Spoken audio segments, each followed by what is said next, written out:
Otzi had been running, sprinting and climbing for what felt like days, but in truth it was hours. He was exhausted, wounded and in trouble. Behind him, two men tracked his movements, far into the mountain, with only one intention in mind. Otzi climbed glacier and gorge, seeking the safety of higher ground. Surely they wouldn't come all this way just for him. He was wrong.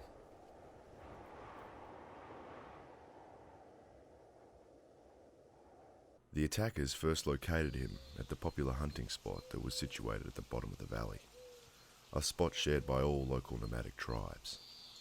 All knew this spot well, and as such it was treated as a safe zone where no violence would be invoked. This day, the attackers came to hunt game, but found a larger prize, Otzi. He had previously claimed one of the lives of their tribe, their kin sent to the afterlife by the hands of Otzi, and as such, there was a blood feud to be paid.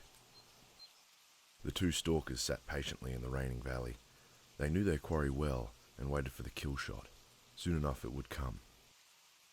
Otzi rose, drew his bow and aimed towards the deer, but before he released his arrow, the aggressors let theirs fly. One arrow dashed against the rocks near him, and another just skimmed his shoulder, ripping his clothes instead of his skin. Otzi instantly recognized this transgression and turned and located the two situated behind a tree to his south. He let loose his missile, embedding it into the tree, sending bark flying, only just missing his assailants. The attackers regrouped and prepared for a response as Otzi began to charge. One of the stalkers stood out of the cover to shoot, and as he did, he lost his footing and began to slide down the wet, muddy embankment. The remaining opponent was distracted by his kin's stumble. He had no time to shoot another arrow. Instead he dropped his bow and drew his Adeze axe. Otzi closed enough ground in that interval to be inside melee range. His target faced him and struck the first blow with a swipe of his stone Adeze. It was caught and deflected by Otzi's palm, leaving a huge gash in his hand, but this action pushed away the opponent's weapon, throwing him off. Otzi followed up with a thunderous kick to the chest. The would-be murderer fell back onto granite, hit his head and was knocked unconscious. He turned to flee up the mountain, but was met with a second opponent who ambushed him, landing a nasty blow on Otzi's head. Dazed and confused, he struggled to keep to his feet. He swung, missed, swung, missed, finally swinging with a connection against the second opponent's collarbone. With a snap, the aggressor cried in pain, but he focused this rage in a flurry of awkward swings. Otzi tried hard to dodge and sidestep these attacks, and while doing so, saw an opening.